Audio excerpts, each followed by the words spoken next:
За энэ илэрхийллийн утгыг олно. За тэхийн тулд энэ язгуураас гарах үйлдэлүүдийг гүйцэтгэх. За эхлээд энийг харах юм бол хамгийн уртл x-ийн квадрат байгаа. За голын гишүүнийг түр орхиод энийг харах юм бол 8-ийн квадрат байна. 8-ийн квадрат. За тэгэнгүүт голынх нь болохоор юу болох вэ гэхээр 2-ыг үржих нь x, үржих нь 8. Өөрөөр хэлбэл энэ бол 16x байж чадчихэв. Тэгэхээр энэ юу болох вэ гэхээр x-ээс хасах нь 8-ийн квадрат болно. За хоёрдугаар язгуурын дотор илэрхийлэг авъя. За хамгийн уртлынх нь 25x-ийн квадрат гэдэг чинь энэний квадрат. За хамгийн сүүлийн гишүүн болохоор нэмэх нь 9-ийн квадрат. За голынх нь 90x гэдэг нь ийм байж чадчихна уу? 2-ыг үржих нь 5x, үржих нь 9 байж чадчихна уу гэдгийг харна. За мэдээж энэ бол 90x мөн байна. Чадчихна.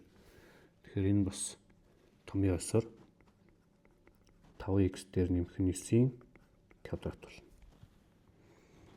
За тэгэхээр манай бодлого юу болох вэ гэхээр эндээс үргэлжлүүлье. За урталтаа 5-ыг үржих нь язгуурын дор эхнийх нь болохоор энэний квадрат болсон. За хасах нь 5x дээр нэмэх нь 9-ийн квадрат болсон. За энийг. За хүүхдүүд энийг мэдчих ёстой. Язгуур дор а-гийн квадрат гэдэг бол а-гийн модультай тэнцвэх хэрэгтэй. Энийг маш сайн анхаарах хэрэгтэй. Ихэнх хүүхдүүд модульгүй учраад алддаг. Энэ бодлого бол яг энийг мэдж гэнэ үгүй гэдгийг шалгаж байгаа бодлого. За цааш нь үргэлжлүүлэх юм бол 5-ыг үржих нь эн чинь одоо яг энэ доор бичсэн байгаа ёсоор x-ээс хасах нь 8-ийн модуль гэж гарч ирнэ. За хасах нь арийнхан ч мөн адилхан 5x-ээс дээр нэмэх нь 9-ийн модуль гэж гарч ирнэ.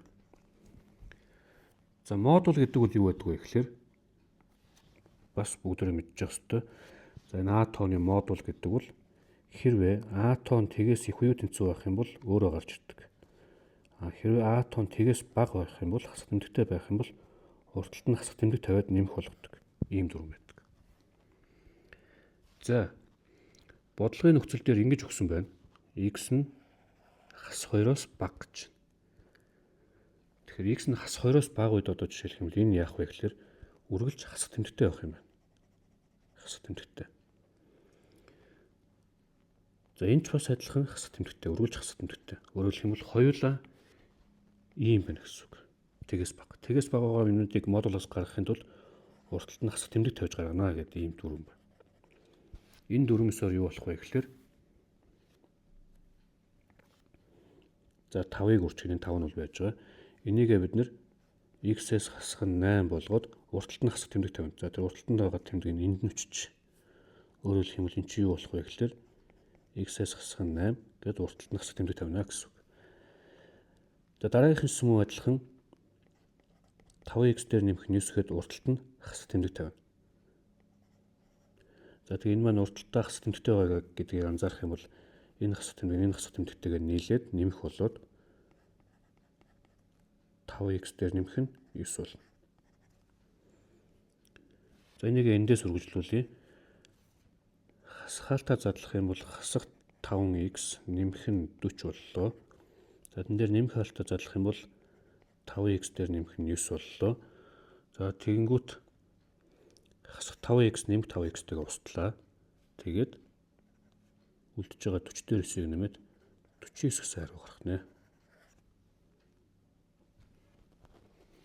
За тэгэхээр энэ бодлогын гол зүйл нь юу вэ гэхээр энийгээ мэдж гэнэ үгүй гэдгээ шалгаж байна. За тэгэхээр модуль гэдэг нь яадаг вэ гэдгээ бас шалгаж байгаа. За бүр ихэнд нь бол мэдээж бүтэн квадрат ялах, квадратын томьёонуудаа мэдж гэнэ үгүй гэдгийг шалгаж байгаа ийм бодлого байна.